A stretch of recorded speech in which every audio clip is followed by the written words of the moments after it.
العبد ما لم يغرغر الله የባሪያውን ተውበት ንስሐ ይቀበለዋል ጣረ ሞት ላይ እስካልደረሰ ድረስ። ልክ ሰከራተል መውት ላይ መላእክቶች መጥተው ነፍስህን ሊያወጡ በሚዘጋጁበት ሰዓት የዛኔ በተውበት ዋጋ የለውም። እስከዚያ ድረስ ግን አላህ ሱብሓነሁ ወተዓላ ንስሐን ተውበትህን ሊቀበልህ ቃል ገብቷል። ስለዚህ ተውበት ካደረክ ያ መልአክ አይጽፍም። እሺ ከተጻፈስ በኋላ ብቶበት ይሰረዛል። አብሽር ይሰረዛል። አያዝብ አላህ በቁርአን ላይ ወኢኒ ለገፋሩ ሊመን ታበ ብሏል። ወደ እኔ ለተመለሰ ሰው ለገፉሩን አይደለም ያ ጀማዓ ለገፋሩን አለ። በጣም እጅግ መሃሪ መሆኑን የሚገልጽ የሆነ ቃል ነው። ገብቷቸዋል። ወደ እኔ ንስሐ ላደረገ እኔ እምርለታለሁ ብሎ ቃል ገብቷል። ያ እሺ ጥያቄ ያለው ይቀጥል። ሰላም አለይኩም ኡስታዝ። ወአለይኩም ሰላም ወራህመቱላህ።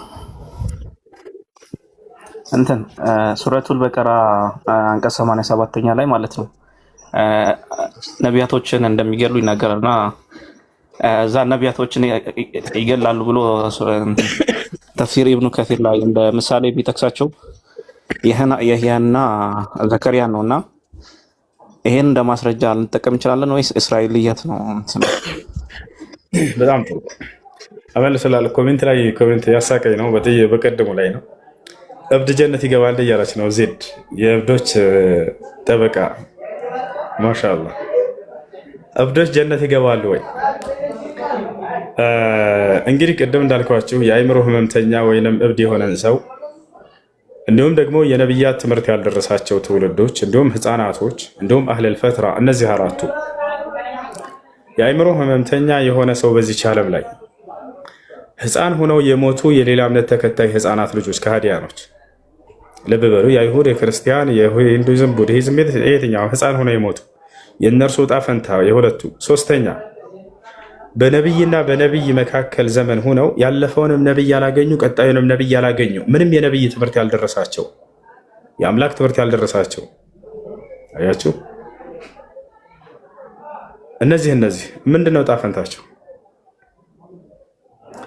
የእነዚህ ዕጣ ፈንታ ምንድነው ከተባለ አሁንም ሊሆን ይችላል በነቢይ ዘመን ስላቸው አሁንም ቢሆን የእስልምናን ትምህርት ያልደረሰው የነብዩ ሰለላሁ ዐለይሂ ወሰለም ትምህርት ያልደረሰው ገጠራማ ክፍል ላይ ያለ ሰው አድጎ ሞተ። በዚያው ላይ በአካባቢው ያለውን እምነት ሊከተል ይችላል፣ እምነትም ላይ ላያገኝ ይችላል።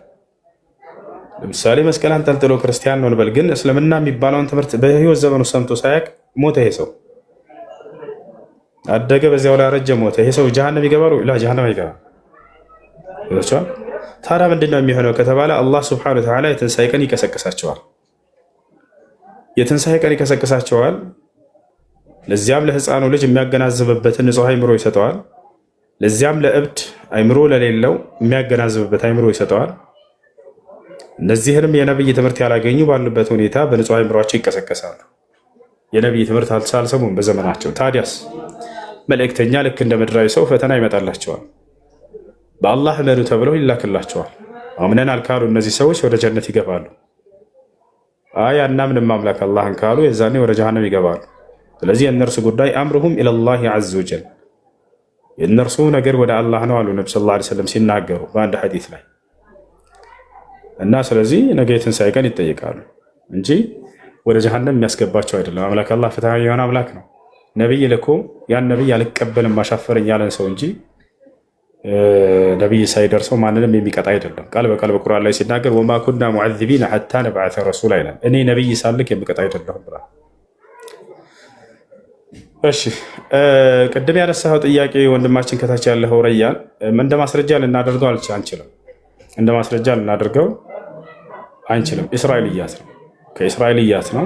አሁን ዘከርያና ያህያ ከነብያቶች ናቸው። እንዴት እንደተገደሉ ግን አላህ በቁርአን ላይ ነብዩ ሰለላሁ ዐለይሂ ወሰለም በሐዲስ ላይ ተዕይን አድርገው እነርሱን በተለየ መልኩ የተናገሩበት የለም። ስለዚህ ከእስራኤልያት ነው እርሱ የሚወሰደው። እሺ እስራኤልያት ማለት ሁወ ሸይኡ ሚን አልዕልም ኡኺዘ ሚን አልየሁድ ወነሳራ ከዚያ የተያዘ ነው። የዛኔ በነቢዩ ሰለላሁ ዐለይሂ ወሰለም ዘመን የነበሩ ሊቃውንቶች ነበሩ፣ እስልምናን የተቀበሉ አይሁድና ክርስቲያኖች ናቸው። ታላላቅ ሊቃውንቶች እስልምናን ተቀብለው ነበር ከአይሁዲዎች። ለምሳሌ ከዕቡል አሕባር፣ ልክ እንዲሁ አብዱላህ ብኑ ሰላም። እነዚህ ታላላቅ የአይሁዳውያን ሊቃውንቶች ነበሩ፣ እስልምናን ተቀብለዋል። ልክ እንዲሁ ደግሞ ነቢያችን ሰለላሁ ዐለይሂ ወሰለም በተላኩበት ዘመን ክርስትናን ከተቀበሉ የሮሜው ታላቅ ጳጳስ ቄስ እሱ እስልምና ተቀብሏል። ሸይኹል ኢስላም ተይሚያ አልጀዋብ ሶሒህ ሊመን በደለ ዲን አልመሲሕ የሚለው ላይ እንትን ብለውታል፣ አብራርተውታል፣ እሱ ገልጸውታል ታሪኩ። እንዲሁም ወረቃ ኢብን ነውፈል እነ ሰልማን አልፋሪሲ እነ ተሚም አዳሪ እነ አቡዘር አልጊፋሪ እነዚህ ሁሉ ከክርስትና ወደ እስልምና የመጡ ናቸው። እሺ ይህን ከተረዳን የዛኔ እነዚህ ሊቃውንቶች የሚያወሯቸው የሆኑ ዘገባዎች ነበሩ። አብደላህ ብኑ ዓባስ እና አብደላህ ብን መስዑድ ታላላቅ የነቢ ስ ላ ሰለም ሰሓቦች ከነዚህ እስልምናን ከተቀበሉ እስራኤልያት እውቀት ከነበራቸው ይናገሯቸው የነበሩ ትርክቶች ናቸው እነሱ። ገባ። ታዲያ ያ ስላለፈ ትውልድ የሆነን ነገር በተመለከተ የእስራኤልያት ንግግር ለሶስት ይከፍለዋል ኢስላም። አንደኛ የምንቀበለው አለ፣ እርሱም ከቁርአንና ከሐዲስ ጋር የተስማማ ሆኖ ከተገኘ ማለት ነው። ሁለተኛ የማንቀበለው አለ። ሁለተኛ ደግሞ እርሱ ምንድነው? ቁርአንና ሐዲስ ያወገዘው ከሆነ ለምሳሌ ሃሩን ጣዖትን መስራቱን መጽሐፍ ቅዱስ ይናገራል። ሌላ ነገራቶች ይሄን አንቀበለውም። ቁርአን በግልጽ ሳሚሪን የሰራ ጣዖት ሃሩን አልሰራም ስላለ። ሶስተኛ ማሰከተ አንሁ ልቁርአን ወሱና ቁርአንና ሐዲስ ዝም ብሎ ያለፈውን እርሱን ደግሞ ዝም ብለን እናልፈዋለን። ይህ ታዲያ ከዚያኛው ከሁለቱ መካከል ነው። ያሕያና ዘከርያ ታላላቅ ነቢያቶች ናቸው፣ ዮሐንስና ዘከርያስ። ነገር ግን በምን ሁኔታ እንደሞቱ ያለፈ ምን ዕልም ልገይብ ነው እና ከአላህና ከመልእክተኛ ውጭ ማን ቢናገር እንደ ማስረጃ ተደርጎ ሊነሳ አይገባም። ይህን ይመስላል። እሺ ያዘከላ። ሌላኛው ጥያቄ እንትን እንዴት ነው ሰው የሚይዘው? ይህን ማወቅ ፈልጌ። ጂን እንዴት ነው ሰው የሚይዘው? ጂን ሰው ይዛል አይደል? በሰውነቱ ይገባል፣ የመግባት አቅም አላቸው። የሚይዙበት ምክንያት ምንድነው ከተባለ አንዳ ሁኔታ ይለያያል። አንዳንዴ ሰውየውን ሴትየዋን ስለፈለጋት ሊሆን ይችላል በሰውነቷ ገብቶ እርሷን ማሰቃየት። ልክ እንዲሁ ሌላውንም የሆነ ጥፋት ነገር ሲያደርግ የሚይዝም ሊኖር ይችላል። ሌላው ደግሞ አንተ ሌላውን ወንድምህን እንደምትጎዳው አንተን ለመጉዳት ብሎ ያለምንም ምክንያት ገብቶ የሚያሰቃይህም አለ። ያ ነው የተለያየ ሁኔታ ነው ያላቸው የሚይዙበት ምክንያታቸው፣ ግን በሰውነታቸው ውስጥ የመግባት አቅም አላቸው። ያ ነው። እሺ ዘከርያስንም ወሰዳችሁት እንደ ይላል ቅዱሳን። እኛን ስር ነው ዘከርያ የኛ ነው፣ እናንተ አደረጋችሁት። እሺ መጨረሻ ልጠይቅ። እንትን አሁን አክሱም ላይ እንትን አለና ላይክ ሙስሊሞች መስጊድም ሰላትም እየተከለከሉ ነውና አሁን መንግስት ካላስተካከለ ላይክ እንደዚህ አይነት ሁኔታዎችን ችግራቸውን ካልፈታ እንዴት ነው ሙስሊም ያን ችግር ማስተካከል ወይም ደግሞ መፍታት የሚችለው? ስለምን አንዴ ነው የሚያዘው? እሺ አክሱም ላይ ባለው ችግር አላህ ነው ሰዓት ትላንት ተናግሬያለሁ። አክሱም እኔ ማየት የምፈልጋት ሀገር ነች፣ በጣም መወዳት ሀገር ነች። የነብዩ ሰለላሁ ዐለይሂ ወሰለም ልጅ ሩቀያ የረገጠቻት ምድር ነችና የነብዩ ሰለላሁ ዐለይሂ ወሰለም ታላቁ ሱሐባ ዑስማን ብኑ ዓፋን ሶስተኛው ምትካቸው የረገጣት ምድር ነችና የነብዩ ሰለላሁ ዐለይሂ ወሰለም ያጎታቸው ልጅ ጃዕፈር ብን አቢ ጣሊብ የረገጣት ምድር ነች። ልክ እንዲሁ እነዛ ሰላምን ያገኙባትና በሰላም አላህን የተገዛንባት ምድር ነች ብለው የገለጿት ነችና ሰሃቦች ነጃሺ ቁሞ ፍትህን የመሰከረበትና እስላምን የተቀበለበት ምድር ነችና የጀማዓ ትልቅ ታሪካዊ ቦታ ነው። እዚያ ቦታ ላይ የትኛውም ስፍራ የነብዩ ሰለላሁ ዐለይሂ ወሰለም አስተምህሮ ሳይደርስ በፊት እዛች ምድር ላይ ነበር የደረሰው። መጀመሪያ ሲወጡ ጊዜ ነብያችን ሰለላሁ ዐለይሂ ወሰለም ሰሃቦች ወደ 11 ነበሩ።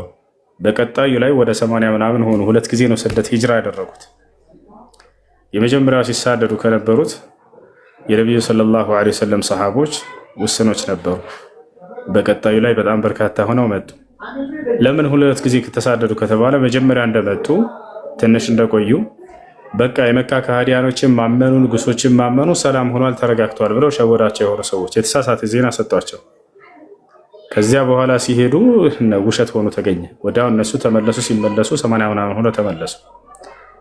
እንዳጠቃላይ በጣም እኔ ማየት የሚፈልጋት ሀገር ነች እና በዚያች ምድር ላይ አላህ ሱብሓነሁ ወተዓላ መስጂድን እንዲሰራላቸውና እንዲያመቻችላቸው ለሰዎች እለምናለሁ። አላህ ሱብሓነሁ ወተዓላ ያድርግላቸው።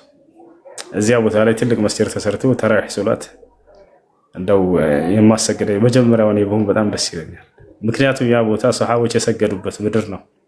ከነቢያት በመቀጠል ጻድቅ ተብሎ የተገለጹ ሰሃቦች የሰገዱበት ምድር ነው። አላህን የተገዙበት ምድር ነው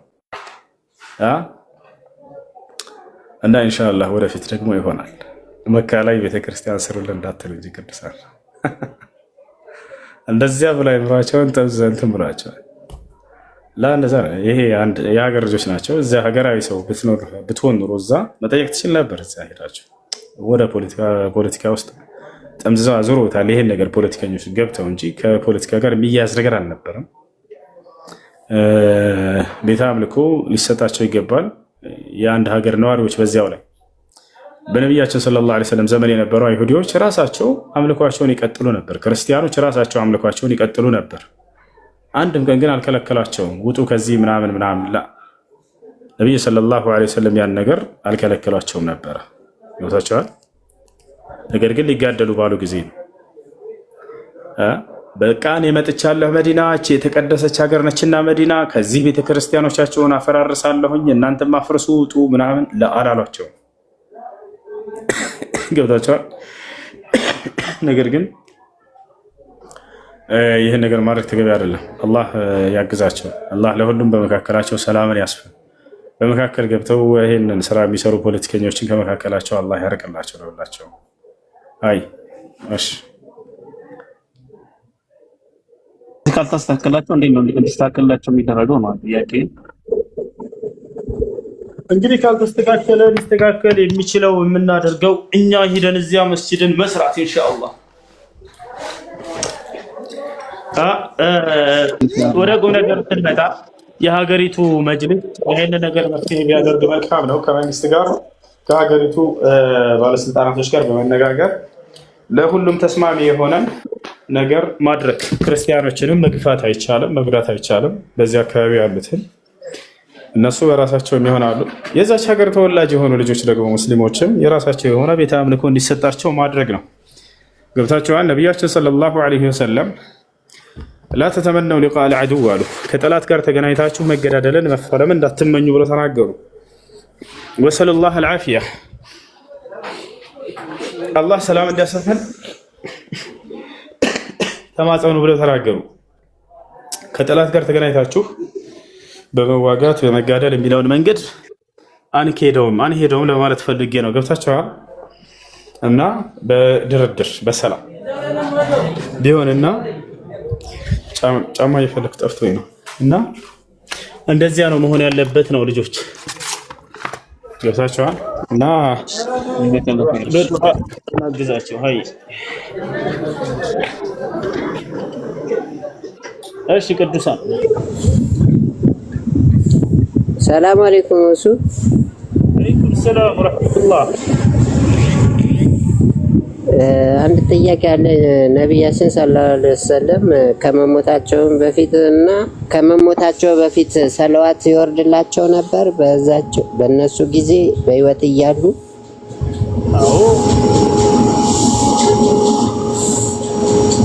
አዎ ይወርድ ነበር።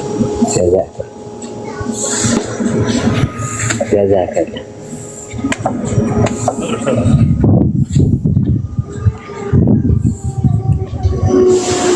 ጀዛከላ ኸይረን።